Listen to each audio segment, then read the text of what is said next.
Hey guys, this is OddOneGaming. This is going to be another Raid Shadow Legends video.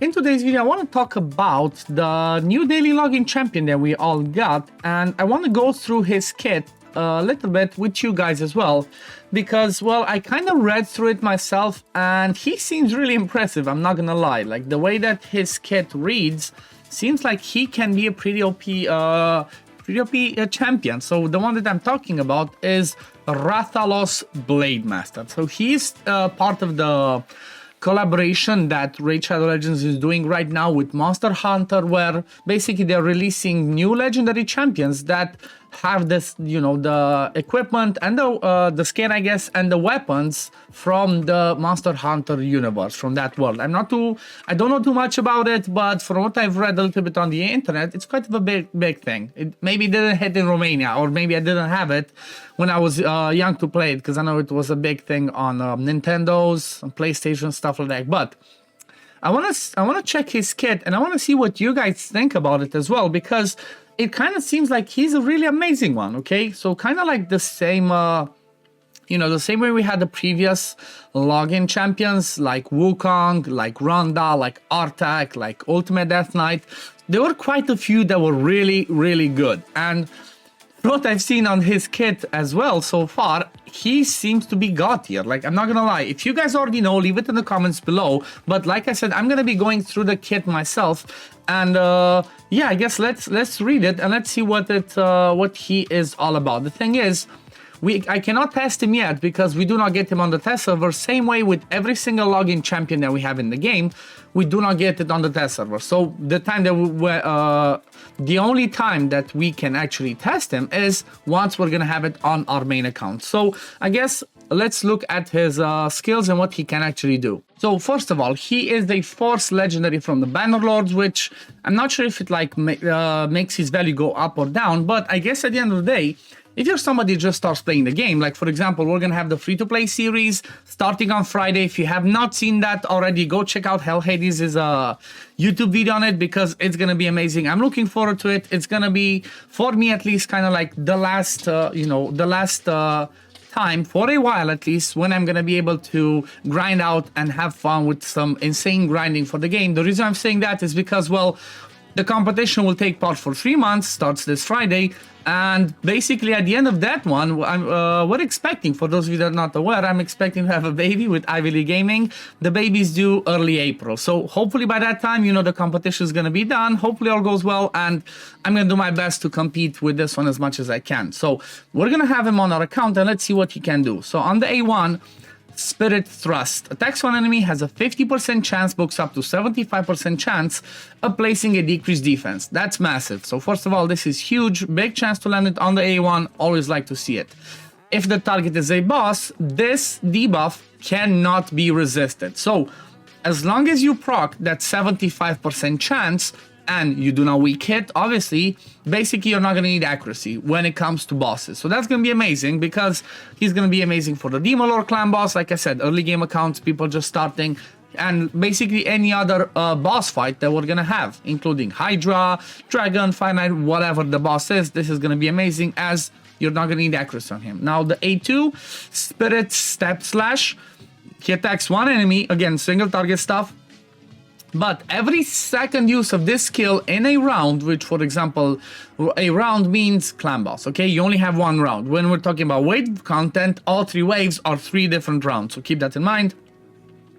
Every second use of this skill in a round will attack all enemies instead. So basically, this can be an AoE. This can be an AoE if he is fast enough to go twice before a wave goes.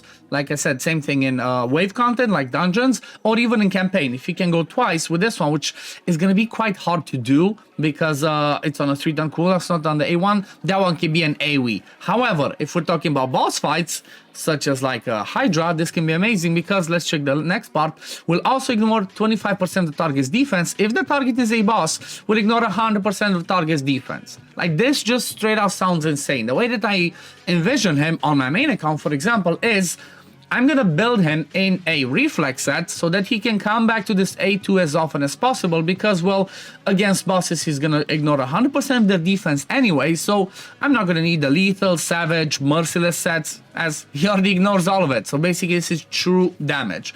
So this one just sounds insane, sounds like maybe not game breaking, but really good for PvE content. So I'm looking forward to test this one out. Then on the A3, overhead slash attacks all enemies. So he has another AoE on this one. Like I said, this one's conditional, but attacks all enemies before attacking, places an increased crit damage and increased speed buff on this champion for 2 turns. Again, this one goes down to a 3-turn cooldown. So depending on the multiplier that he has on this one, this can be an amazing hit as well. And yeah, definitely having the increased speed, increased crit damage is gonna help, because he's gonna come back to that to his skills faster because of that increased speed buff. Okay, it's not like, oh my god, this is so crazy, but still, if he has good multipliers, it can be a massive hit, maybe even useful for arena, who knows. Now, when it comes to the passive, Rathalos, however you say his name correctly, Mastery, inflicts 50% more damage against targets under HP burn debuffs. So this one again just jumps into my head, Hydra, because most of the time you're gonna have, or you're gonna want to have, HP burn on Hydra. And the fact that you're gonna have that, this means that any of his skills can ignore 50% the target, can do 50% more damage. So that just boosts his damage potential even more. I feel like he's gonna be insane. But then at the same time, he receives 25% less damage from enemies under HP burn debuffs. Again, amazing. It's gonna help with his survivability. He even has like pretty decent HP and defense, you know, not the best but not the worst. But then there's another one at the end, which again, this one's just mind-blowing. Every 5th skill used by this champion deals 200% more damage. This is just wow. What this one means is the fact that every 5th skill that you're going to use with him will basically do double damage. So imagine if you manage to get this one in sync, where you get it to be the 2nd hit of this one, plus paired up with this passive to be the 5th skill that you use. I'm not sure exactly how skill means. Does it mean A1 as well, or does it mean only A2 and A3? If you guys know, leave it in the comments below.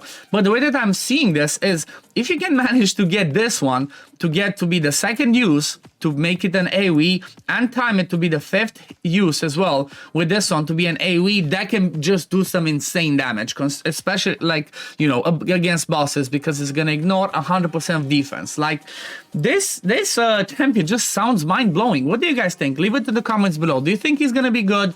Do you think he's gonna be not so good? And where do you think he's gonna shine? Because the way that I see it, like I said, I feel like his best spot for endgame is going to be Hydra. If you're somebody that's progressing through the game, it's going to be amazing even for the Demon Lord as your damage dealer, because he brings decreased defense on the A1, you don't need no accuracy, and then he can bring some crazy damage with this one. And maybe you would turn off his A3, because increased speed can be tricky for the Demon Lord, and you know, you might just not use this, it is what it is, and just do A2, A1, A2, A1, and take advantage of this passive as well. So I'm really looking forward to Rathalos Blademaster coming to the game. It's gonna be amazing. I'm looking forward to testing him, and I'm looking forward to playing with him on my free-to-play account as well, because like I said, this Friday we're gonna be starting our free-to-play accounts. And on that note, for those of you that stuck around this long, thank you for still being here.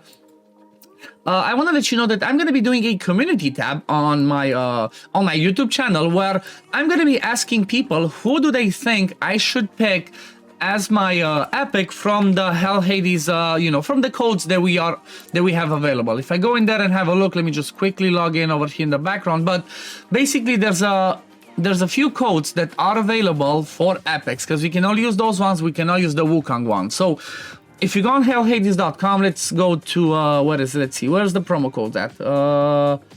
Promo codes, where are you hiding? Okay, there we go. So when it comes to promo codes, the ones that we can use are these ones. Okay, so I can either get Lady Quillen, Chonoru, Talia, Mordecai, or Deacon Armstrong. And honestly, I guess I'm gonna put all 5 if I can in the poll, like in my community tab. But the way that I'm thinking is gonna be between, honestly, Deacon and Mordecai. And I'm kind of leaning more towards Mordecai. And the reason why I'm saying that is because, well, Mordecai does bring me that increased attack, and he also brings me that HP burn, which is just gonna pair perfectly with Rathalos, okay?